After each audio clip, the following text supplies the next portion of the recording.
نحمده ونصلي على رسوله الكريم اما بعد فاعوذ بالله من الشيطان الرجيم بسم الله الرحمن الرحيم رب اشرح لي صدري ويسر لي امري واحلل عقدة من لساني يفقهوا قولي. ایک دفعہ درود شریف پڑھ لیجیے.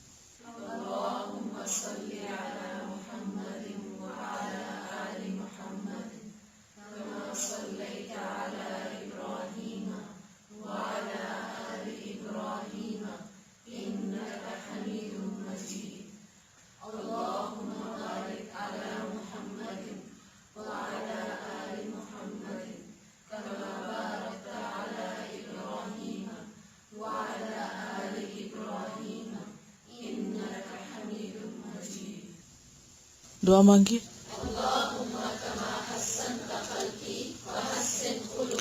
دوسری دعا بھی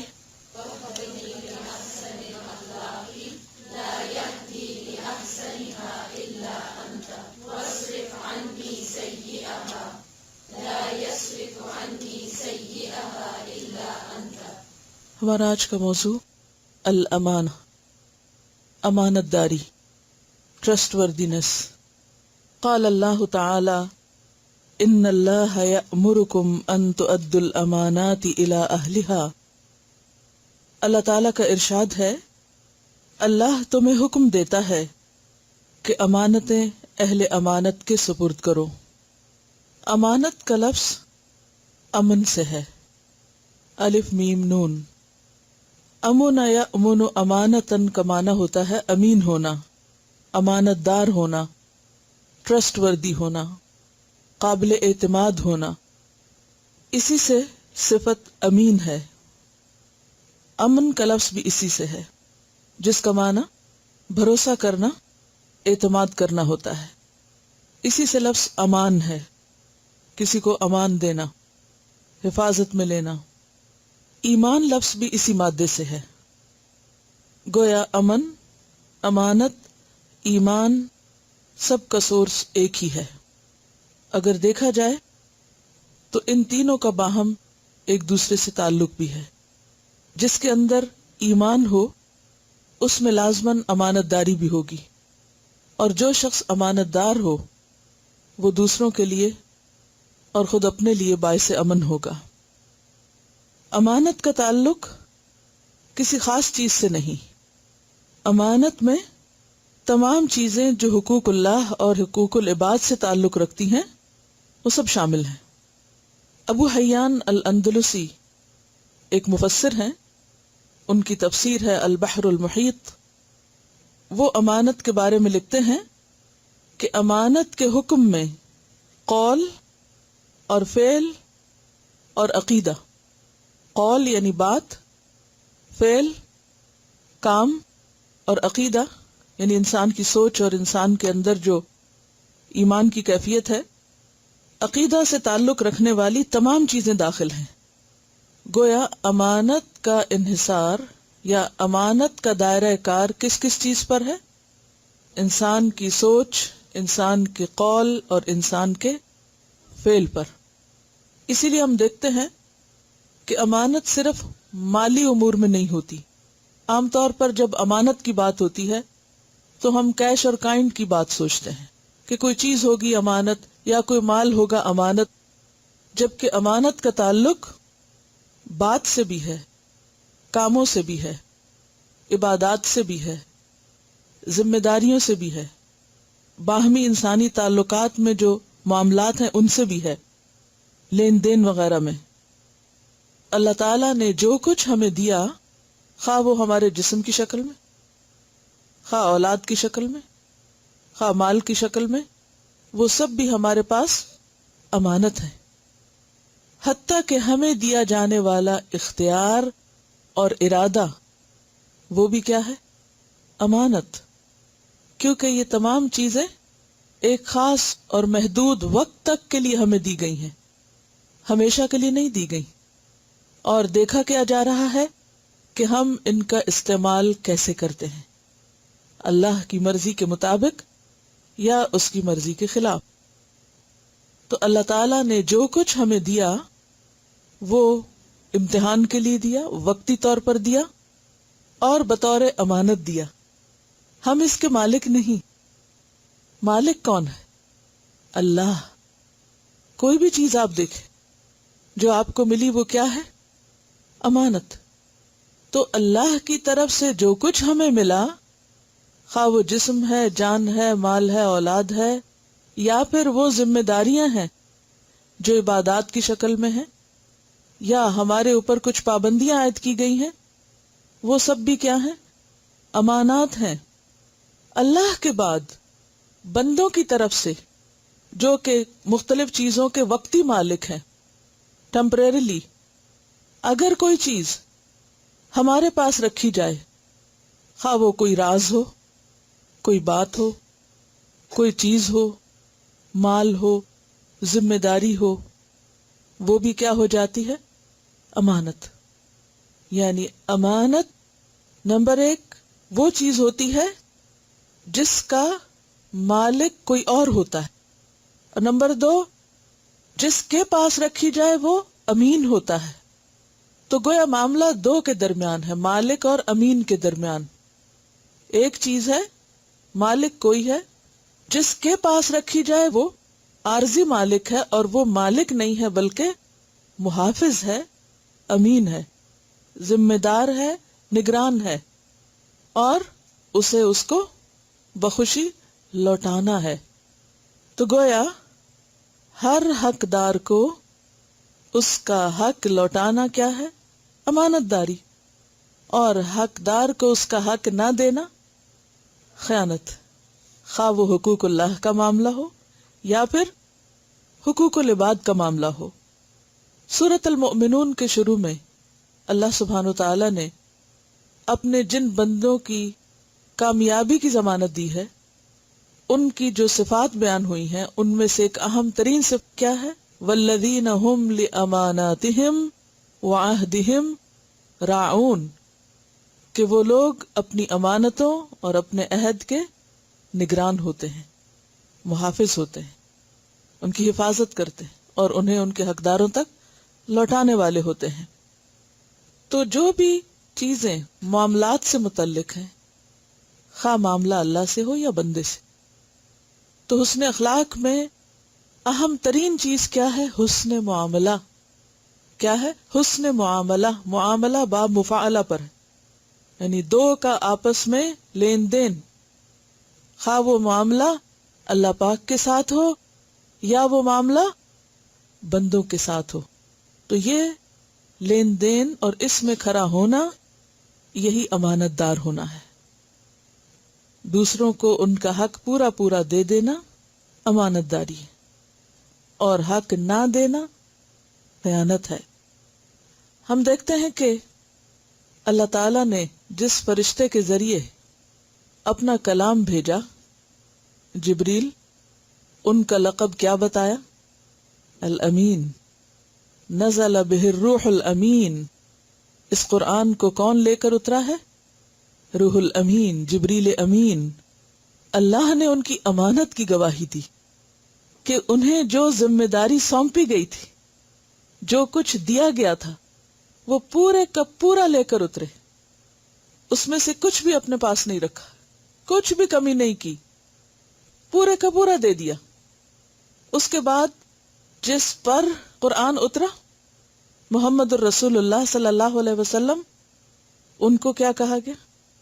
الامین. اور یہ نہ صرف یہ کہ اپنوں کی طرف سے بلکہ دشمنوں کی طرف سے، مخالفین کی طرف سے بھی ان کو الامین کہا گیا. اور اس کی گواہی ہمیں آپ کے طرز عمل سے ملتی ہے. ہجرت کے موقع پر آپ صلی اللہ علیہ وسلم جب مکہ چھوڑ رہے تھے تو اپنی جگہ حضرت علی رضی اللہ تعالی عنہ کو چھوڑ کر آئے. کس لیے؟ تاکہ آپ کے پاس لوگوں کی جو امانتیں رکھی ہوئی ہیں وہ لوٹا دی جائیں. وہ اس وقت تک نہ نکلیں جب تک کہ امانتیں دے نہ دی جائیں. اور اسی طرح آپ دیگر لوگوں سے بھی تعلقات میں، اور خاص طور پر اسلام سے قبل جو آپ کے تاجرانہ تعلقات تھے، ان میں آپ بہت امانت دار تھے. حجر اسود کے تنصیب کے موقع پر جب سب سے پہلے آپ صبح تشریف لائے تو اس وقت سب نے آپ کو دیکھ کر کیا پکارا کہ جاء الامین، الامین آ گیا ہے۔ گویا آپ مشہور تھے اپنے قابل اعتماد ہونے کے اعتبار سے، امانت دار ہونے کے اعتبار سے۔ اور پھر آپ صلی اللہ علیہ وسلم کے صحابہ کرام جو ہمارے لیے ایک بہترین رہنمائی کا ذریعہ ہیں، کیونکہ ان سے ہم اپنے آپ کو زیادہ ریلیٹ کر سکتے ہیں، وہ سب امانت دار تھے، لیکن خاص طور پر ان میں سے ایک شخص کو امین الامت، امین الامت کا خطاب ملا۔ کون ہے وہ؟ کون ہے وہ جن کو پوری امت میں سے سب سے زیادہ امانت دار ہونے کا شرف حاصل ہے؟ ابو عبیدہ ابن الجراح، امین الامت۔ حضرت ابو عبیدہ، ان کا نام عامر ہے، عامر بن عبداللہ بن جراح، قریش میں سے ہیں۔ ابو عبیدہ آپ کی کنیت ہے۔ عبداللہ بن عمر کہتے ہیں قریش میں 3 شخصیات ایسی ہیں جن کے چہرے تمام لوگوں سے بڑھ کر حسین ہیں، جن کا اخلاق سب سے عمدہ ہے، جن میں حیا سب سے زیادہ ہے، اور اگر آپ ان سے بات کریں تو کبھی جھوٹ نہ بولیں۔ آپ ان سے کوئی بات کریں تو آپ کو جھٹلائیں نہیں، یعنی آپ بات کریں تو نہیں کہہ کے آپ کی بات نہیں کاٹیں گے، یعنی اس قدر با اخلاق ہیں۔ اور وہ کون ہے؟ صدیق اکبر رضی اللہ عنہ، ابو بکر صدیق، عثمان بن عفان رضی اللہ عنہ، اور ابو عبیدہ بن الجراح۔ حضرت ابو عبیدہ ان لوگوں میں سے ہیں جو حضرت ابو بکر کے دوسرے ہی دن مسلمان ہو گئے تھے، سابقون الاولون میں سے ہیں۔ حضرت ابو بکر جب خود مسلمان ہوئے تو انہوں نے دیر نہیں کی جا کر اپنے دوستوں کو امانت دینے میں، کیونکہ یہ امانت تھی نا اب ان کے پاس۔ اسلام ان کے پاس کیا تھی؟ ایک سچائی کی صورت میں بہترین امانت۔ فوراً ہی اپنے دوستوں کا حق ادا کرنے کے لیے چل دیے اور جا کر ان کو اسلام کی دعوت دی۔ اور وہ کون کون تھے؟ ان میں ایک تو یہی ابو عبیدہ بن جراح ہیں، پھر عبد الرحمن ابن عوف ہیں، عثمان ابن مزعون، اور ارقم بن ابی الارقم۔ اور یہ دوسرے ہی دن آپ کے ساتھ نبی صلی اللہ علیہ وسلم کی خدمت میں حاضر ہو کر مسلمان ہو گئے۔ حضرت ابو عبیدہ نے اپنی ساری زندگی اسلام کے لیے وقف کی، لیکن خاص طور پر ان کے لیے جنگ بدر ایک بہت بڑا امتحان تھی۔ جنگ بدر کے موقع پر انہوں نے بہادری کے بہت سے جوہر دکھائے۔ وہ اتنے زبردست جنگجو اور اتنے بہادر تھے کہ کوئی بھی ان کے سامنے آنے سے گھبراتا تھا، ٹکتا نہیں تھا، یعنی جہاں دیکھتے تھے کہ ابو عبیدہ آ رہے ہیں وہاں سے لوگ ہٹ جاتے تھے، لیکن ایک شخص بار بار سامنے آ جاتا اور وہ ہر دفعہ پہلو تہی کر جاتے۔ پھر تھوڑی دیر بعد وہ شخص پھر سامنے آ جاتا، پھر سامنے آ جاتا، پھر وہ بچاتے۔ لیکن ایک وقت ایسا آ گیا کہ اگر وہ اس کو بچاتے تو دین کو نہیں بچا سکتے تھے، اور اگر دین کو بچاتے تو اس کو نہیں بچا سکتے تھے۔ بالآخر دین کی محبت غالب آ گئی، اللہ اور اس کے رسول صلی اللہ علیہ وسلم کی محبت غالب آ گئی، اور اس نے سامنے کھڑے شخص پر تلوار چلا دی، اور وہ ان کے سامنے قدموں میں ڈھیر ہو گیا۔ وہ شخص انہی کا باپ عبداللہ بن جراح تھا۔ کسی بھی شخص کے ایمان اور جذبات کا شدید ترین امتحان ہو سکتا ہے کہ کوئی شخص اللہ کے دین کی خاطر، اہل ایمان کی خاطر اپنے خون کے رشتوں کی پرواہ نہ کرے۔ انہی کے بارے میں یہ آیات نازل ہوئی، لا تجد قوما یؤمنون باللہ والیوم الآخر یوادون من حاد اللہ ورسولہ ولو كانوا آباءهم او ابناءهم او اخوانهم او عشیرتهم اولئک كتب في قلوبهم الایمان وأيدهم بروح منه ويدخلهم جنات تجري من تحتها الأنهار خالدين فيها رضي الله عنهم ورضوا عنه أولئك حزب الله ألا إن حزب الله هم المفلحون۔ تم کبھی یہ نہ پاؤ گے کہ جو لوگ اللہ اور آخرت پر ایمان رکھنے والے ہیں وہ ان لوگوں سے محبت کرتے ہوں جنہوں نے اللہ اور اس کے رسول کی مخالفت کی ہے، خواہ وہ ان کے باپ ہوں، ان کے بیٹے ہوں، ان کے بھائی ہوں یا ان کے اہل خاندان، یہ وہ لوگ ہیں جن کے دلوں میں اللہ نے ایمان کو لکھ دیا ہے اور اپنی طرف سے ایک روح عطا کر کے ان کو قوت بخشی ہے۔ وہ ان کو ایسی جنتوں میں داخل کرے گا جن کے نیچے نہریں بہتی ہوں گی، ان میں وہ ہمیشہ رہیں گے۔ اللہ ان سے راضی ہوا اور وہ اللہ سے راضی ہو گئے۔ یہی لوگ اللہ کا گروہ ہیں، خبردار رہو اللہ کا گروہ ہی کامیاب ہونے والا ہے۔ یہ تھی ان کی امانت داری۔ ان کی امانت داری سے متعلق اور ان کے اعلیٰ اخلاق سے متعلق ایک اور واقعہ بھی ملتا ہے کہ عیسائیوں کا ایک وفد نبی صلی اللہ علیہ وسلم کی خدمت میں حاضر ہوا اور کہا کہ ہم آپ سے بہت متاثر ہیں، آپ اپنے ساتھیوں میں سے کسی ایک شخص کو ہمارے پاس بھیجیں کہ وہ ہمارے درمیان مالی معاملات میں کچھ اختلافات کو سلجھا دے، یعنی کوئی ایک ایسا شخص بھیجیں جو ہماری آپس کے جھگڑے کو ختم کرا دے کہ بہت شدید آپس میں اختلافات ہو چکے ہیں۔ آپ نے فرمایا تم شام کو میرے پاس آنا، میں آپ کے ساتھ ایک ایسا شخص روانہ کروں گا جو طاقتور بھی ہے اور امانت دار بھی ہے، اور امانت دار بھی ہے۔ حضرت عمر فرماتے ہیں کہ میں اس روز جلدی جلدی ظہر کی نماز کے لیے مسجد نبوی میں آیا، شاید میرا نام انتخاب میں آ جائے۔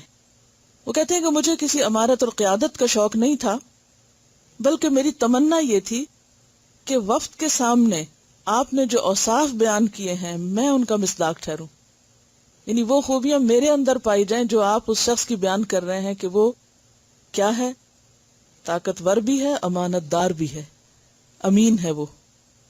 لیکن وہ انتظار میں رہے اور کہتے ہیں کہ اس دوران میں نے اپنا سر اوپر بھی اٹھایا، آپ صلی اللہ علیہ وسلم دائیں بائیں دیکھ رہے تھے، ڈھونڈ رہے تھے اس شخص کو جس کو آپ بھیجنا چاہتے تھے، تو میں نے اپنا آپ یعنی ظاہر کر کے بھی بتایا، لیکن آپ مسلسل نمازیوں کی طرف دیکھتے رہے، یہاں تک کہ آپ کی نظر حضرت ابو عبیدہ پر پڑی۔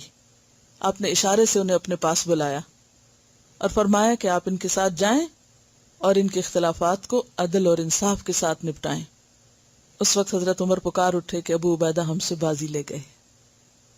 یہ کون سی صفت تھی جس کی وجہ سے وہ بازی لے گئے؟ امانت داری۔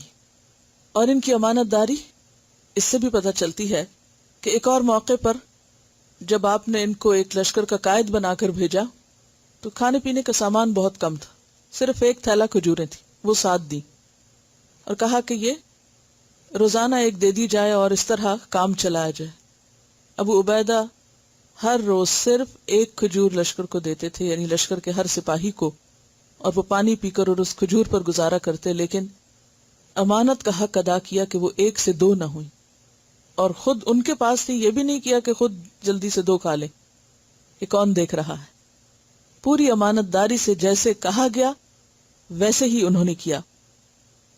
غزوہ احد میں جب آپ صلی اللہ علیہ وسلم کے دانت مبارک شہید ہوئے اور آپ کے سر پر پہنا ہوا لوہے کا جو خود تھا، یعنی ٹوپی کی طرح جو جیسے زرہ جسم پہ پہنی جاتی ہے، تو لوہے کی ٹوپی سر پہ حفاظت کے لیے جیسے ہیلمٹ ہوتا ہے، تو اس کی دو کڑیاں آپ کے جسم میں چبھ گئیں، یعنی اندر دھنس گئی کیلیں اس کی۔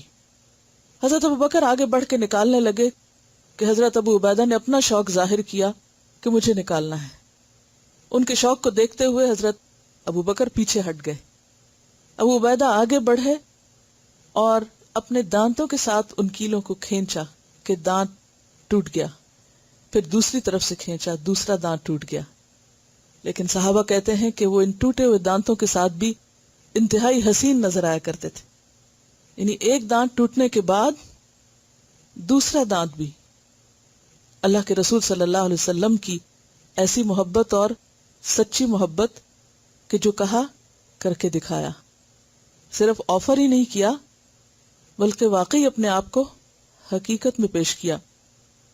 آپ صلی اللہ علیہ وسلم کے بعد حضرت عمر نے ان کو خلیفہ کے لیے آگے کیا کہ آپ ہم میں سب سے اچھے ہیں، آپ کو خلیفہ بننا چاہیے، لیکن یہ کہہ کر پیچھے ہٹ گئے کہ میں بھلا اس امت کا خلیفہ کیسے ہو سکتا ہوں جس کے لیے اللہ کے رسول صلی اللہ علیہ وسلم نے ابو بکر کو نماز کی امامت کے لیے منتخب کیا۔ خلیفہ وہی ہو سکتے ہیں. اور اس پر پھر سب کا فیصلہ متفق ہو گیا اور حضرت ابوبکر کو خلیفہ چن لیا گیا. اس کے بعد حضرت ابوبکر نے خود حضرت عمر کو اپنے بعد خلیفہ مقرر کر دیا، اور یہ حضرت عمر کے ساتھ پورا تعاون کرتے رہے، اور ان کے دور خلافت میں شام اور فلسطین کے علاقوں کی طرف ان کی فوج گئی اور ایک کے بعد ایک علاقے فتح کرتے چلے گئے. اس دوران تعاون پھیل گیا. حضرت عمر رضی اللہ تعالیٰ عنہ کو جو ہی پتا چلا کہ تعاون پھیل گیا ہے، انہوں نے فوراً ایک قاصد کو خط دے کے بھیجا اور کہا کہ ابو عبیدہ اس خط کو پڑھتے ہی شام ہو تو سویر کا انتظار نہ کریں اور صبح ہو تو شام کا انتظار نہ کریں، فوراً آپ میرے پاس آ جائیں. ابو عبیدہ نے خط پڑھا، کہنے لگے مجھے معلوم ہے امیر المومنین کو مجھ سے کیا ضروری کام ہے. وہ ایسے شخص کو باقی رکھنا چاہتے ہیں جو اس دنیا میں ہمیشہ باقی رہنے والا نہیں. اور امیر المومنین کو خط کا جواب لکھ کے بھیجا. لکھتے ہیں مجھے یہ علم ہے کہ آپ کو میرے ساتھ کیا ضروری کام ہے. بصیرت دیکھیں، فراست دیکھیں. میں اس وقت لشکر اسلام میں ہوں. آج مسلمان جس مصیبت میں مبتلا ہیں، میں اس نازک حالت میں انہیں نہیں چھوڑ سکتا، تنہا نہیں چھوڑ سکتا، نہ ہی میں ان سے جدا ہونا چاہتا ہوں، یہاں تک کہ اللہ میرے لیے اور ان کے بارے میں کوئی فیصلہ فرما دے. مجھے آپ اس سلسلے میں معذور رکھتے ہوئے انہی لوگوں کے درمیان رہنے کی اجازت دیں. یعنی امیر اگر چلا جائے تو باقی لشکر وہاں کس لیے رہے. جب یہ خط امیر المومنین حضرت عمر فاروق کے پاس پہنچا تو پڑھ کر آپ کی آنکھوں سے بے اختیار آنسو آنے لگے. پاس بیٹھے ہوئے صحابہ کرام نے آپ کو زار و قطار روتے ہوئے دیکھ کے فرمایا، کیا ابو عبیدہ فوت ہو گئے؟ فرمایا نہیں، لیکن موت ان کے بہت قریب پہنچ چکی. اور اندازہ آپ کا غلط نہ تھا، کیونکہ ابو عبیدہ تھوڑے ہی عرصے کے بعد طاعون کی بیماری میں مبتلا ہو گئے. جب موت کا وقت قریب آیا تو لشکر اسلام کو یہ وصیت کی، میں تمہیں آج ایک وصیت کرتا ہوں، اگر آپ لوگوں نے اسے تسلیم کیا تو ہمیشہ خیریت سے رہو گے. سنو، نماز قائم کرنا، رمضان کے روزے رکھنا، صدقہ و خیرات کرتے رہنا، حج بیت اللہ کرنا، عمرہ کرنا، آپس میں ایک دوسرے کو اچھی باتوں کی تلقین کرتے رہنا، اپنے حکمرانوں کے ساتھ خیر خواہی سے پیش آنا، انہیں کبھی دھوکہ نہ دینا، دیکھنا کہیں دنیا تمہیں غافل نہ کر دے. میری یہ بات غور سے سنو، اگر کسی شخص کو 1000 سال کی بھی عمر مل جائے تو آخر کار اس کا انجام یہی ہوگا جو آج میرا دیکھ رہے ہو. موت سے کوئی نہیں بچ سکتا. سب کو میری طرف سے سلام اور تم پر خدائے ذوالجلال والاکرام کی رحمت. پھر معاذ بن جبل کی طرف متوجہ ہوئے، فرمایا معاذ لوگوں کو نماز پڑھایا کریں، یعنی امام ان کو مقرر کیا، اور خدا حافظ کہا. اس کے ساتھ ہی ان کی روح نکل گئی. معاذ بن جبل اٹھے اور فرمایا، لوگو، آج تم ایسی شخصیت کے غم میں مبتلا ہو، خدا کی قسم میں نے ان سے بڑھ کر نیک دل، حسد اور بغض سے پاک سینہ، آخرت سے بہت زیادہ محبت کرنے والا اور عوام الناس کے ساتھ خیر خواہی سے پیش آنے والا کسی اور کو نہ پایا. سب مل کر ان کے لیے دعائے رحمت کرو. تو بات یہ ہے کہ یہ ہیں امین الامت ابو عبیدہ بن الجراح، کہ جن کی زندگی آخر دم تک اپنی امانت اور ذمہ داری کی ادائیگی میں گزری، حتیٰ کہ اس راستے میں جان بھی دے دی، لیکن اپنی ذمہ داری کو چھوڑا نہیں. کیونکہ امانت داری کا ایک حصہ یہ بھی ہے کہ جو کام آپ کے سپرد کر دیا جائے پھر آپ اس کو کر جائیں، خواہ اس راستے میں پھر موت کا خطرہ ہی کیوں نہ ہو. قال اللہ تعالی یا ایھا الذین آمنوا لا تخونوا اللہ والرسول وتخونوا اماناتکم وانتم تعلمون. اللہ تعالیٰ نے فرمایا، اے لوگو جو ایمان لائے ہو، جانتے بوجھتے اللہ اور اس کے رسول کے ساتھ خیانت نہ کرو، اور اپنی امانتوں میں غداری کے مرتکب نہ ہو، اور تم جانتے ہو. خان یخون خونا، اور خیانتاً کہتے ہیں امانت میں خیانت کرنے کو. خون اصل میں کہتے ہیں جسم میں کمزوری کو یا نظر کی کمزوری کو، یعنی کمی کرنا. جہاں امانت پورا حق ادا کرنا ہے، وہاں خیانت حق میں کمی کرنا. جیسے ہم دیکھتے ہیں نا اپنی آنکھوں سے تو نگاہ کمزور ہوتی ہے تو چیز اپنے اصل شکل میں نظر نہیں آتی، تو وہ نگاہ کیا کرتی ہے؟ خیانت کر جاتی ہے. جسم ساتھ نہیں دیتا تو اس کو بھی کیا کہتے ہیں؟ جسم خیانت کر رہا ہے. تلوار موقع پر کام نہ کرے، اچٹ جائے تو کہتے ہیں تلوار نے خیانت کی. پاؤں لڑکھڑانے لگے، چلے نہ، تو کہتے ہیں پاؤں خیانت کر رہے ہیں. تو کوئی بھی چیز جو کسی خاص مقصد کے لیے بنی ہو، جب وہ اپنا کام پورا نہ کرے تو اس کے کام میں کمی یا کوتاہی کو خیانت سے تعبیر کیا جاتا ہے. اللہ نے ہمیں جو بھی صلاحیتیں دے رکھی ہیں، جو طاقتیں اللہ سبحانہ وتعالیٰ نے ہمیں دی ہیں، اگر ہم ان طاقتوں کو ضائع کرتے ہیں، ان سے پورا کام نہیں لیتے، ان کو مزید نکھارتے نہیں، پالش نہیں کرتے، تو یہ بھی کیا ہے دراصل؟ اپنے ساتھ خیانت. مثلا اگر آپ لکھ سکتے ہیں اور آپ اللہ کے دین کے دفاع میں نہیں لکھتے تو آپ اپنے ساتھ کیا کر رہے ہیں؟ خیانت کر رہے ہیں. آپ بول سکتے ہیں، آپ بولتے نہیں، خیانت کر رہے ہیں. آپ کے پاس مال ہے، ضرورت کے وقت آپ اسے خرچ کر سکتے ہیں، نہیں کرتے تو اللہ کے دین کے ساتھ جہاں اس کو ضرورت ہے خیانت کر رہے ہیں. تو کسی بھی ایسے موقع پر کہ جہاں انسان اپنی کسی خاص طاقت یا صلاحیت یا قوت، انرجی یا وقت اس کے ساتھ انصاف کر سکتا ہو، اسے بہترین سے بہترین کام میں لگا سکتا ہو، جب اسے وہ نہیں لگاتا تو وہ کیا کرتا ہے؟ خیانت کرتا ہے. بیکار کی سستی میں مبتلا رہنا، اپنی صلاحیتوں کو صحیح جگہ نہ لگانا، بہتر سے بہترین کی طرف نہ جانا، میکسیمم ایفرٹ نہ کرنا، کام چوری کرنا، یہ سب خیانت ہے. تو کہا گیا کہ اللہ کے ساتھ مت خیانت کرو، یعنی حقوق اللہ میں کمی نہ کرو. رسول کے ساتھ خیانت نہ کرو، یعنی سنت کے معاملے میں سستی نہ برتو. اپنی امانتوں میں خیانت نہ کرو، یعنی جو اللہ نے دے رکھی ہیں تمہارے پاس صلاحیتیں اور قوتیں، ان کو صحیح طور پر صحیح جگہ استعمال کرو، ان کا غلط استعمال نہ کرو. وَأَنْتُمْ تَعْلَمُونَ، اور تم جانتے ہو، تمہیں پتہ ہوتا ہے کہ تم کیا کر سکتے ہو، اور جو کر سکتے ہو پھر نہیں کرتے، اسی کا نام خیانت ہو جاتا ہے. قال اللہ تعالی ان اللہ لا يحب الخائنین، اللہ تعالیٰ فرماتا ہے یقیناً اللہ خیانت کرنے والوں کو پسند نہیں کرتا. خیانت کار لوگ اللہ کے محبوب نہیں ہو سکتے. ایک اور جگہ پر آتا ہے ان اللہ لا يحب من کان خوانا اثیما، بے شک اللہ نہیں محبت رکھتا کسی ایسے شخص سے جو خیانت کار ہو، گناہگار. کیونکہ اپنے ساتھ خیانت دراصل کیا ہے؟ نعمتوں کی ناشکری، ناقدری. یہ زندگی کا امتحان ہے، اور اس میں ہمیں بہت کچھ اپنی آخرت، اپنے کل کے لیے سمیٹنا ہے، تیار کرنا ہے. جیسے فرمانا وَلْتَنْظُرْ نَفْسٌ مَا قَدَّمَتْ لِغَدٍ، ہر شخص کو یہ دیکھنا ہے کہ اس نے اپنے کل کے لیے کیا آگے بھیجا ہے، کیا تیار کیا ہے. کیونکہ کل کا دن ہی تو اصل زندگی ہے. آج تو ایک دن ہے، بس one day, only one day. ہم یہاں ایک دن کے لیے ہیں صرف اس دنیا میں، اور اصل زندگی کل شروع ہونے والی. اور کل کی زندگی کا انحصار آج کے عمل پر ہے کہ آج ہم اپنے لیے کتنا سمٹتے ہیں، کیا کرتے ہیں.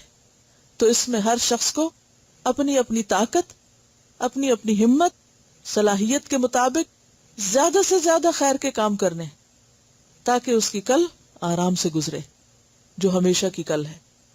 اور یہ اسی وقت ہو سکتا ہے جب ہم سیلف پٹی کا شکار نہ ہوں، خود پر ترس نہ کھائیں، اپنے ساتھ رعایت نہ برتیں، اور جو اللہ نے دیا ہے اس کو صحیح جگہ، صحیح طور پر استعمال کر جائیں. ایک روایت میں آتا ہے مومن میں تمام خصائل ہو سکتے ہیں، یعنی بہت سی کمزوریاں ہو سکتی ہیں، لیکن جھوٹ اور خیانت نہیں ہو سکتی. یعنی خیانت مومن کے ساتھ میچ نہیں کرتی، ایمان کے منافی ہے.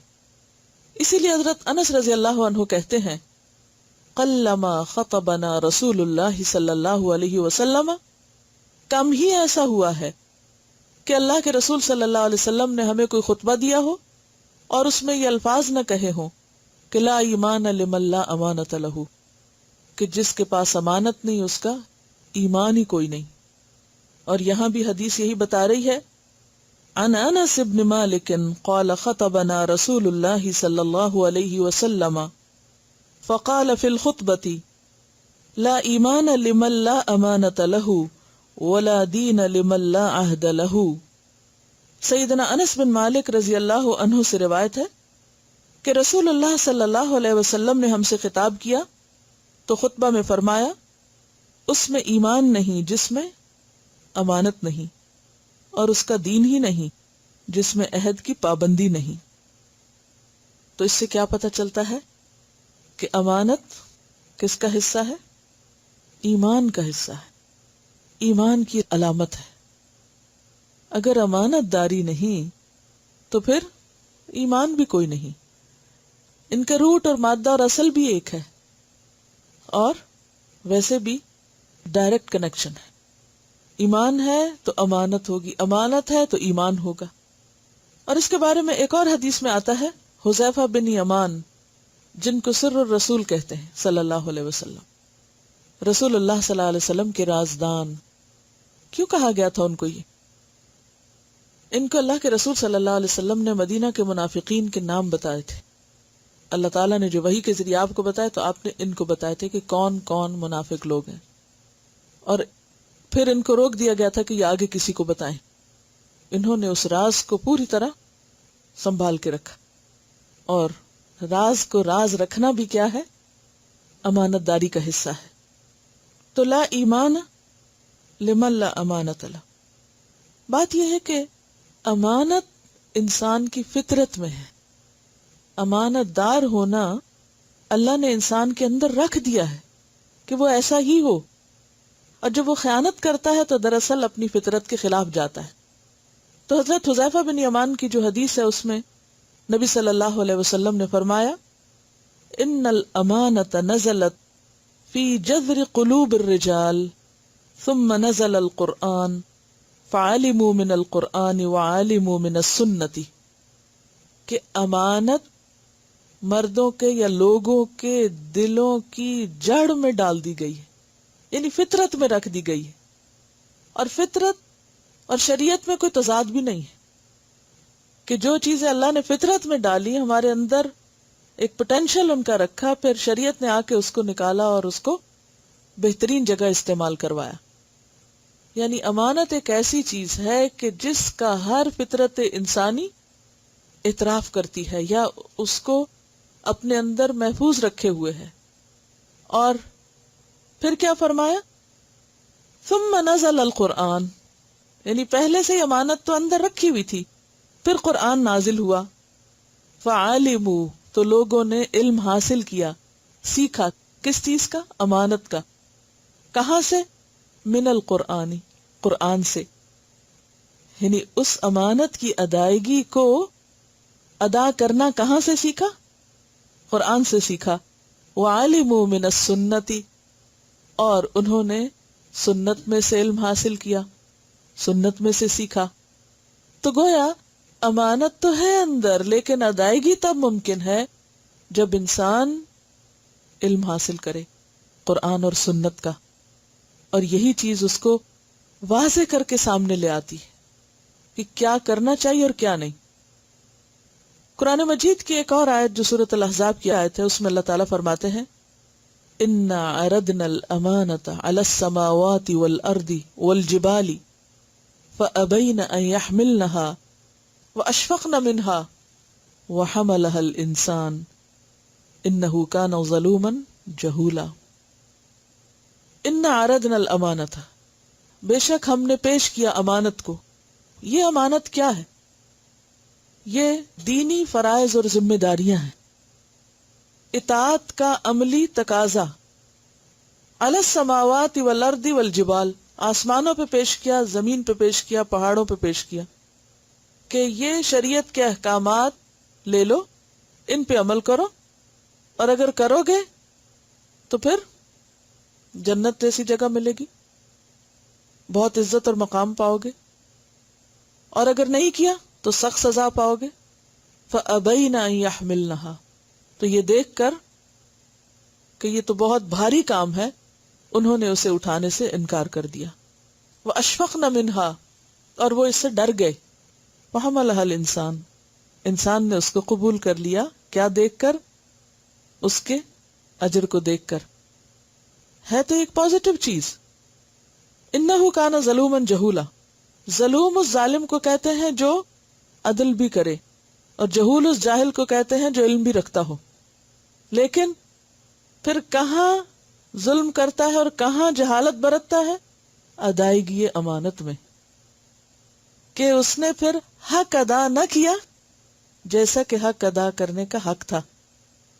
یہ بالکل ایسے ہی جیسے اللہ تعالیٰ فرماتے ہیں وَمَا قَدَرُ اللَّهَ حَقَّ قَدْرِهِ، اللہ کی معرفت کا حق ادا نہیں کیا، پیغمبر پر ایمان لانے کا حق ادا نہیں کیا، قرآن کو سمجھنے کا حق ادا نہیں کیا، دین پر پھر چلنے کا حق ادا نہیں کیا.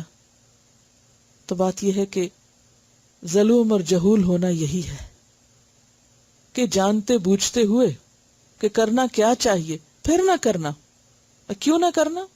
بعض اوقات میں سستی، بعض اوقات حساب کا اور احتساب کا کوئی خوف نہ ہونا کہ اچھا کوئی بات نہیں، کر لیا تو بھی ٹھیک ہے، نہ کیا تو بھی ٹھیک ہے. لیکن ہم سے مطلوب کیا ہے، تقاضا کیا ہے کہ ہم اس حق کو ادا کریں، چاہے وہ کوئی ذمہ داری اللہ کی طرف سے ہے ہم پر، یا بندوں نے ہمارے اوپر کوئی ذمہ داری ڈالی ہے، چاہے وہ ہماری ازدواجی زندگی ہے یا ہماری تعلیمی زندگی، عبادتوں میں، اخلاق میں، معاملات میں امانت دار ہوں.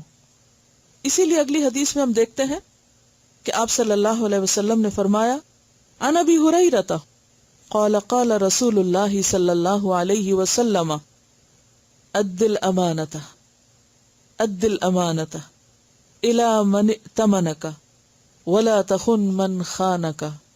رواہ ابو داود کتاب البیوع. عن ابی ہریرہ، ابو ہریرہ رضی اللہ عنہ سے روایت ہے، قال کہتے ہیں قال رسول اللہ صلی اللہ علیہ وسلم، رسول اللہ صلی اللہ علیہ وسلم نے فرمایا اد الامانۃ، ادا کرو امانت. گویا ذمہ داریاں پوری کرو، فرائض پورے کرو، لوگوں کو ان کے حق دو. الی من ائتمنک، جس نے تمہارے پاس امانت رکھی، یعنی اگر اللہ کے فرائض ہیں تو وہ اللہ نے ہمارے اوپر رکھی تو ان کو ادا کرو. صحیح طہارت کا اہتمام کرنا بھی کیا ہے؟ امانت میں سے امانت ادا کرنا ہے. اور خیانت کیا ہے؟ اس میں کوتاہی کرنا. اگر ایک بال برابر بھی جگہ خشک ہے تو وہ کیا ہے؟ خیانت ہے، کمی ہے. اسی طرح نماز کی چوری بدترین چوری ہے، تو نماز کی خیانت کیا ہے؟ نماز میں نگاہوں کی خیانت کیا ہے؟ کہ سامنے نیچے سجدے کی جگہ دیکھنے کے بجائے ادھر ادھر انسان دیکھے اور ادھر ادھر کی باتیں جان بوجھ کے سوچتا رہے. یعنی کسی بھی حق میں کمی اس کی خیانت ہے. تو اد الامانۃ الی من ائتمنک ولا تخن من خانک، اور نہ تو خیانت کر اس سے جس نے تجھ سے خیانت کی. اب اس کو اگر ہم حقوق العباد کے معنی میں لیں تو خاص طور پر ہمیں اپنے طرز عمل کو دیکھنے کی ضرورت ہے کہ کیا ہم واقعی اس حدیث پہ عمل کرتے ہیں. حکم کیا ہے؟ اد الامانہ، امانت ادا کرو. تو مومن کون ہوتا ہے کہ جو اس وقت تک بے چین رہے جب تک کہ وہ امانت واپس نہ لوٹا دے، پوری نہ کر دے. کسی کی بھی کوئی بات یا کوئی چیز اگر ہمارے پاس بطور امانت ہے تو پھر اس کو اپنی ملکیت نہ سمجھا جائے. ملکیت کا معنی کیا ہوتا ہے؟ کہ پھر جیسے چاہیں اس کو استعمال کریں.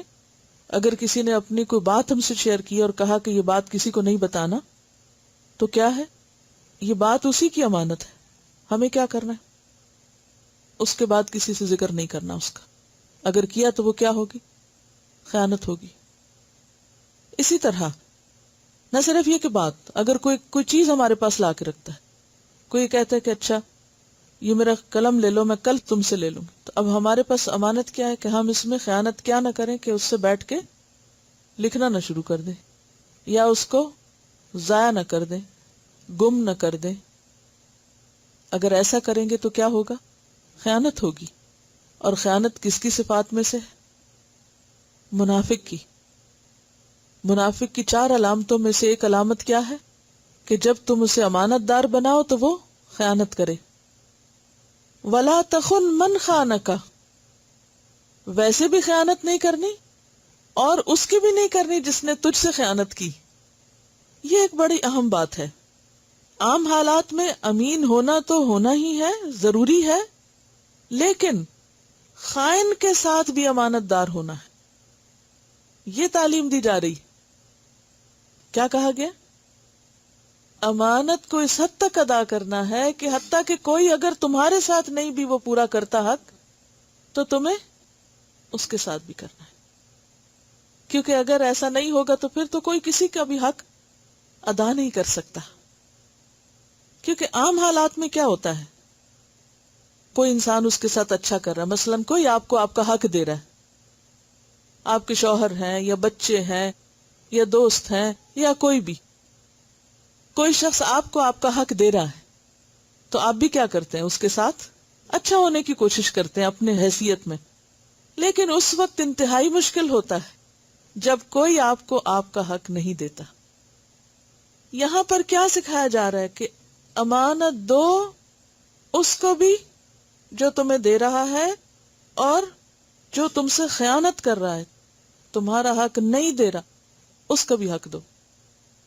وَلَا تَخُنْ مَنْ خَانَكَ، تمہیں حق نہیں کہ یہ جواز پیش کرو، یہ عذر پیش کرو کہ فلاں نے بھی تو میرے ساتھ یہ کیا تھا، اس نے بھی تو حق نہیں پورا کیا، اس نے بھی تو کمٹمنٹ نہیں نبھائی، تو کیا ہوا اگر میں بھی نہ نبھاؤں.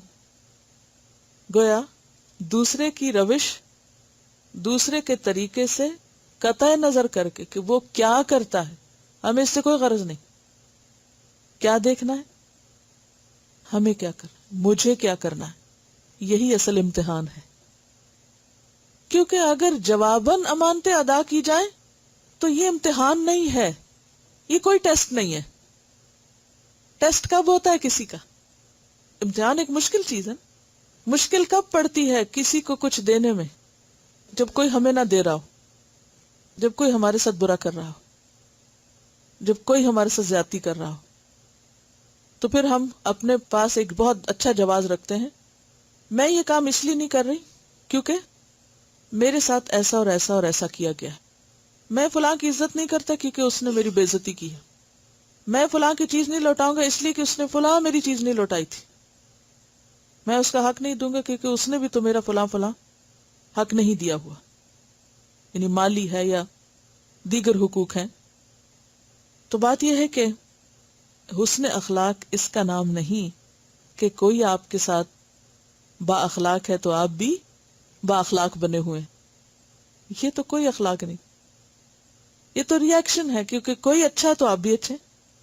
اچھائی کے جواب میں اچھائی، اگر یہ بھی نہ ہو تو پھر تو انسان اسفل سافلین میں سے ہے. پھر تو اس کے برا ہونے میں کوئی کسر ہی باقی نہیں رہی کہ ایک اچھا کرے اور دوسرا نہ کرے. تو یہ تو آمنے سامنے کا عدلے بدلے کا اچھا ہونا ہے. اس نے اچھا کیا، آپ نے بھی اچھا کر دیا، فائن.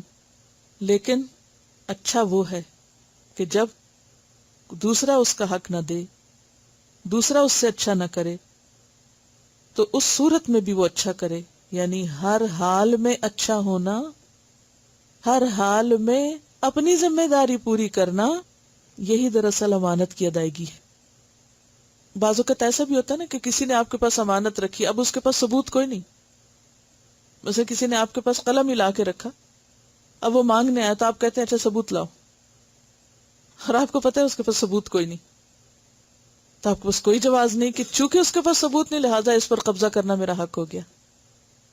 آپ پھر بھی نہیں کر سکتے کیونکہ آپ کو پتا ہے کہ چیز اسی کی ہے، اور اس پر گواہ کون ہے؟ اللہ. تو جب تک اللہ کا خوف نہ ہو، تقوی نہ ہو، امانت کی ادائیگی ہو نہیں سکتی. اسی لیے کیا فرمایا؟ اد الامانۃ الی من ائتمنک، ولا تخن من خانک. گویا دوسرے لفظوں میں رد عمل کی نفسیات سے بچنا ہے. رد عمل کیا ہوتا ہے؟ ریئیکشن. ریئیکشنری نہیں بننا.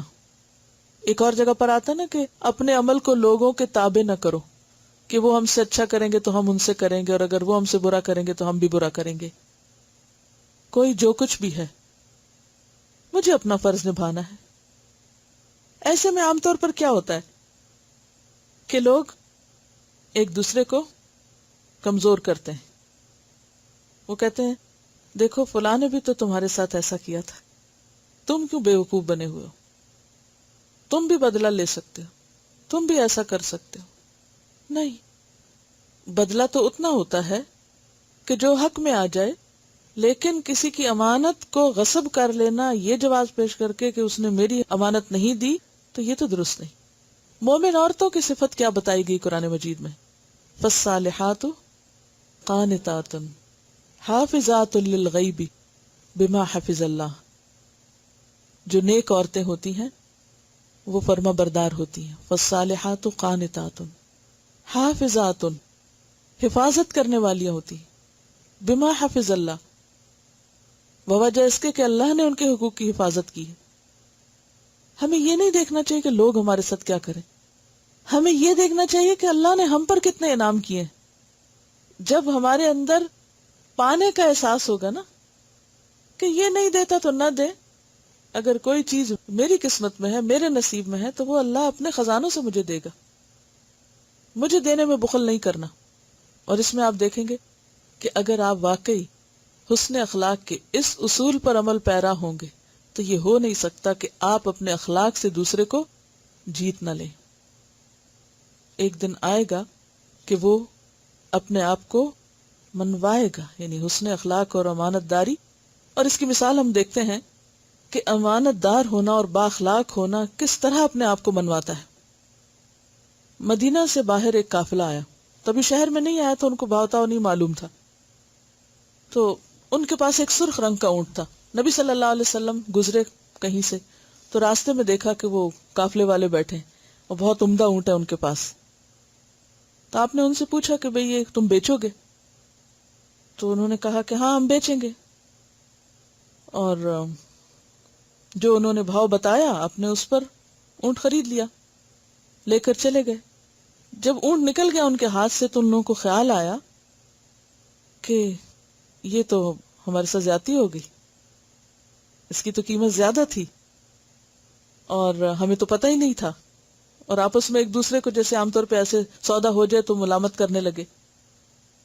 تو ان میں سے ایک شخص نے کہا، جو کہ خاتون تھی، ایک خاتون کہنے لگی کہ مطمئن رہو، ہم نے کسی شخص کا چہرہ اتنا روشن نہیں دیکھا جتنا اس شخص کا جو ہم سے اونٹ لے کر گیا ہے. وہ نہیں پہچانتے تھے آپ کون ہیں.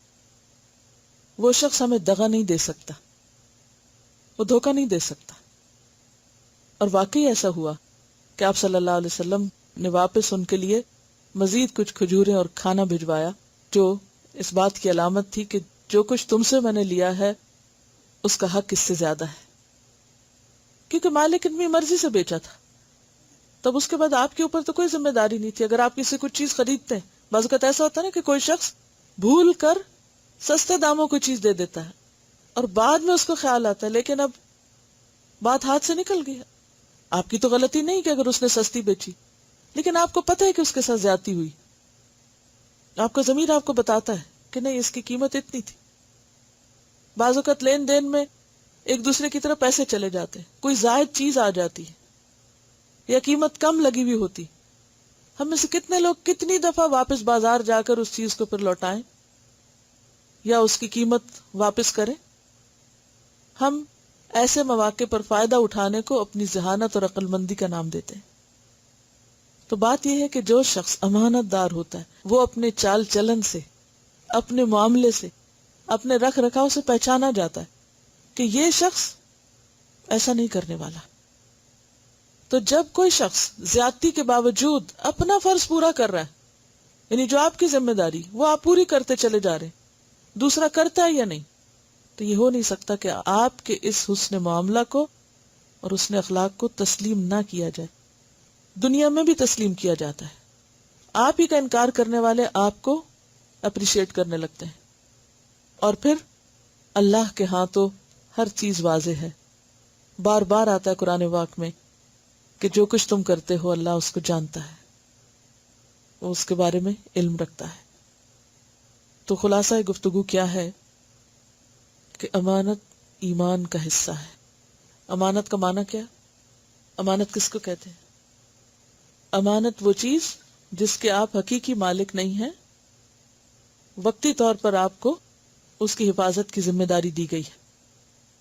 امانت دار ہونا کیا ہوتا ہے کہ جب امانت واپس مانگی جائے تو جیسی ہے ویسی ہی لوٹا دی جائے.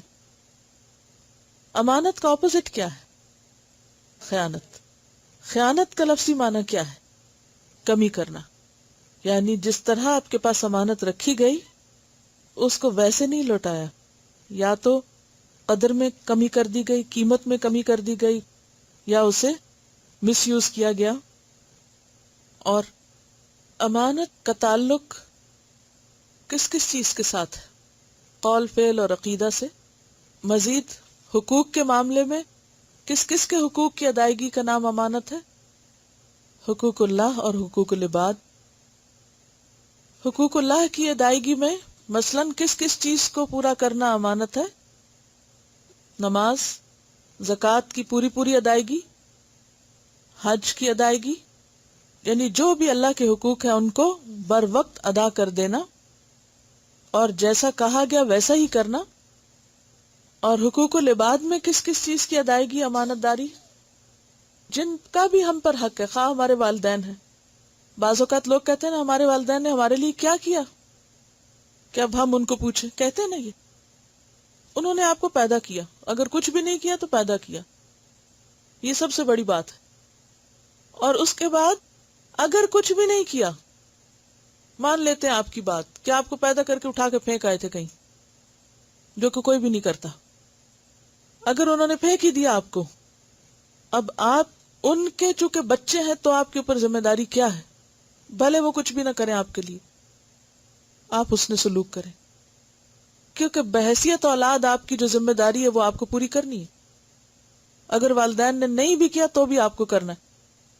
بھلے والدین نے آپ پر ایک پیسہ خرچ نہیں کیا، اور اگر اللہ آپ کو دے تو آپ کی ذمہ داری کیا؟ کہ جب وہ ضرورت مند ہو تو آپ ان کو دیں، کیونکہ ان کا حق ہے آپ پر. شوہر اور بیوی کے معاملے میں کیا ہوگا؟ امانت داری کیا ہوگی؟ حقوق کی ادائیگی. عام طور پر خواتین کو شکایت ہوتی ہے کہ شوہر اچھا سلوک نہیں کرتے، ذمہ داری نہیں پورے کرتے. اکثر کہتے ہیں نا کہ وہ ذمہ داری نہیں پوری کرتے، خیال نہیں رکھتے، بچوں کی تعلیم و تربیت صحیح نہیں کر رہے، لیکن وہ اپنے حقوق مانگتے ہیں، جسمانی حقوق ہوں یا جو بھی ہوں. تو ایسے میں کیا عورت کو حق ہے کہ وہ انکار کر دے؟ نہیں کر سکتی انکار. کیوں؟ اس کے نفس، اس کی مزاج، اس کے دل کے بالکل خلاف ہے کہ وہ کسی ایسے شخص کو اس کا حق دے جو اس کو کوئی بھی حق نہیں دیتا. وہ کسی ایسے شخص کو خوش رکھے جو اس کو خوش نہیں کرتا.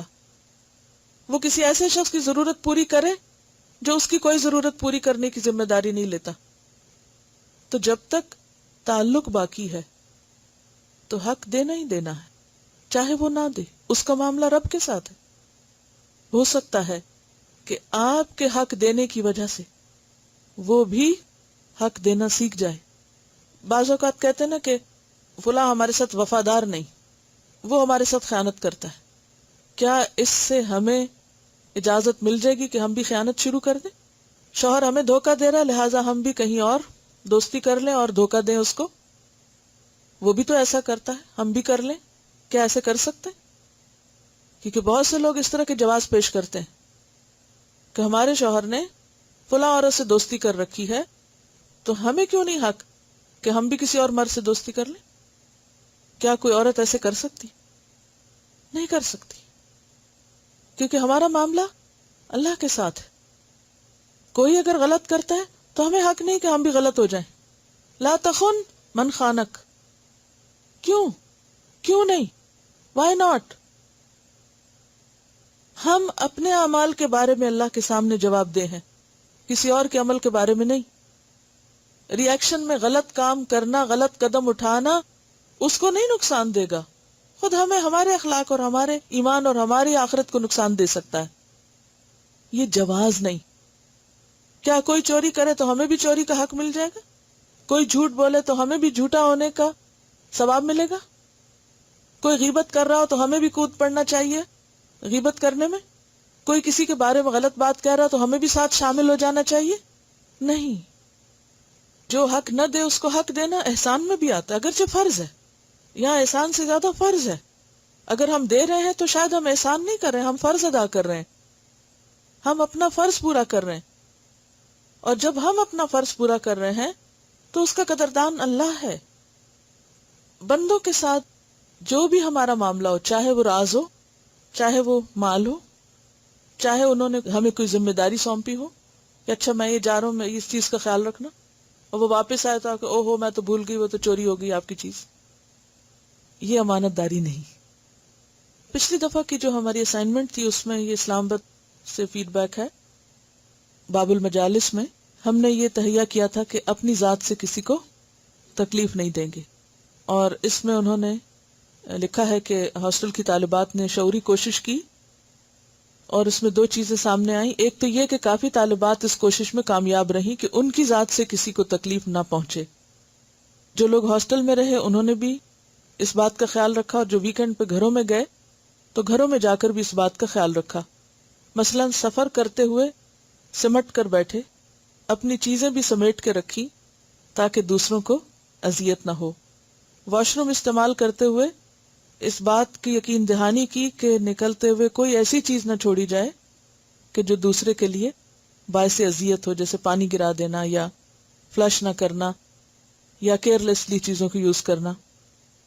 مجلس سے نکلتے ہوئے دھیان رکھا گیا کہ کوئی چیز پیچھے نہیں چھوڑی گئی جس سے دوسروں کو اٹھانے کی تکلیف ہو، کیونکہ بعض اوقات ہم اپنی چیزیں غفلت میں بھول کے چھوڑ آتے ہیں اور پھر دوسرے پیچھے پیچھے ان چیزوں کو سمیٹتے رہتے ہیں اور دوسروں کے لیے ہم اذیت کا باعث بنتے ہیں. اپنی چیزوں کو سمیٹ کر رکھا گیا. ڈیوٹی پر وقت پر آئے لوگ اپنے حصے کا کام خود کیا، اور یہ امانت میں بھی شامل ہے. ڈیوٹی پر وقت پر آنا اور اپنی ذمہ داری یا جو کام ذمہ کیا گیا اس کو پورا کرنا. اور دوسری صورت یہ تھی کہ بعض لوگوں نے کوشش کے باوجود ان سے کچھ ایسی چیزیں ہو گئیں کہ جو اذیت کا باعث بنی، کیونکہ ہم انسان ہیں اور کبھی بھی ہمیشہ پرفیکشن نہیں ہوتی. مثلا دوسروں کے جوتے پہن لیے، پھر غلطی کا احساس ہوا اور ان کو ان کی جگہ پر رکھا گیا. وضو کرتے ہوئے زور زور سے پانی کے چھینٹے منہ پہ مارے تو احساس ہوا کہ چھینٹے اڑ کے دوسرے کے لیے اور سارے ماحول کے لیے تکلیف دہ ہیں. بات کرتے ہوئے دوسروں کے ہاتھ پہ ہاتھ مارا، پھر احساس ہوا. چیز لے کر واپس نہ کی گئی، پھر احساس ہوا، اور ایٹ لیسٹ یہ سوچ بیدار ہوئی کہ یہ چیزیں دوسروں کے لیے اذیت کا باعث ہیں اور ان سے بچنے کی شعوری کوشش کی گئی. تو انشاءاللہ تعالی اس ہفتے کے لیے خاص طور پر کیا ہوم ورک ہے آپ کا؟ امانتوں کو ادا کرنا. آپ ویکنڈ پہ اپنی سب چیزوں کا جائزہ لیں کہ کہیں آپ نے کسی سے کوئی کتاب ادھاری تو نہیں لی تھی اور وہ رکھ کے آپ بھول گئے ہوں.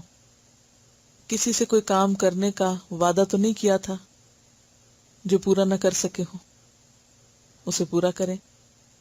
کوئی ایسا شخص تو نہیں کہ جس کا حق آپ صرف اس وجہ سے نہیں دے رہی کہ وہ آپ کا خیال نہیں رکھتا، اس کو اس کا حق دیں. اور کیا ہو سکتا ہے؟ اپنی ذمہ داریوں کی لسٹ بنائیں، اپنے وضو اور طہارت کا خیال رکھیں کہ وضو میں کوئی جگہ خشک تو نہیں رہتی. نمازوں کے اوپر توجہ کریں دوبارہ سے کہ رکوع سجود اور باقی فرائض صحیح طور پر ادا ہو رہے ہیں. زکوٰۃ کی ادائیگی کا حساب کریں کہ کوئی پچھلے سالوں کا کچھ بقایا تو نہیں رہتا. کوئی منت یا نظر آپ نے مانی ہو، کوئی صدقہ خیرات کرنے کی بات سوچی ہو تو کیا وہ پوری ہو گئی؟ اسی طرح اپنی ذمہ داریوں کی لسٹ بنانے کے بعد کہ اپنے والدین یا اولاد یا شوہر یا ہمسائے یا دیگر لوگوں سے معاملہ کرتے وقت مجھ پر کیا ذمہ داری ہے. تعلیمی ذمہ داری کا جائزہ لیں سبق یاد کرنے کے معاملے میں اپنی امانت کو پورا کریں. یہ بتا رہی ہیں کہ ان کا بیٹا جو ہے وہ ڈاؤن ٹاؤن میں اپنے ساتھ لفافہ رکھتا ہے اور جہاں کوئی بوتل وغیرہ گری ہوئی دیکھتا ہے وہ اٹھا لیتا ہے اور اس کو صحیح جگہ پر رکھتا ہے ریسائکلنگ کے لیے. تو یہ اسے کہتی تھی کہ تم کیوں جمع دار بنے ہوئے کہ ہر چیز ہر جگہ سے اٹھاتے رہتے ہو. لیکن اس کے اندر یہ احساس تھا کہ یہ زمین ہمارے لیے امانت ہے اور اس کا خیال رکھنا اور اس کی یعنی ہر چیز کو اس کے اصل مقام پہ پہنچانا، اور شاید اللہ تعالیٰ کو یہی نیکی پسند آ جائے. تو بات یہ ہے کہ یہ ایک باشعور انسان ہونے کی علامت ہے کہ کوئی آپ کو نہ بھی کہے، آپ کی آنکھیں دیکھتی ہیں، آپ کا ضمیر ایک چیز کو محسوس کرتا ہے، آپ کو ایک چیز غلط نظر آتی ہے، تو آپ کس کے انتظار میں؟ اگر آپ حجاب کے ساتھ سڑک پر گری ہوئی کوئی چیز اٹھا کر اس کی صفائی کر دیتے ہیں یا صحیح جگہ پہ رکھتے ہیں، یا کم از کم اگر آپ کہیں تفریح کے لیے جاتے ہیں، پارک وغیرہ میں جاتے ہیں، تو اپنے پھینکی ہوئی چیزوں کو خود اٹھا لیتے ہیں اور صحیح جگہ پر صفائی ستھرائی کا اہتمام کرتے ہیں، جو انسٹرکشنز دی ہوئی ہیں ان کو فالو کرتے ہیں، تو یہ سب بھی ایک اسلام کی عملی چلتی پھرتی تبلیغ ہے. اور ان چیزوں کی اصولوں کی پابندی نہ کرنا اور جو کہا گیا اس کو نہ ماننا اور اس کا خیال نہ کرنا، یہ سب پھر خیانت میں شامل ہو جاتا ہے. وآخر دعوانا ان الحمد للہ رب العالمین. سبحانک اللہم وبحمدک نشہد ان لا الہ الا انت نستغفرک ونتوب الیک. السلام علیکم ورحمۃ اللہ وبرکاتہ.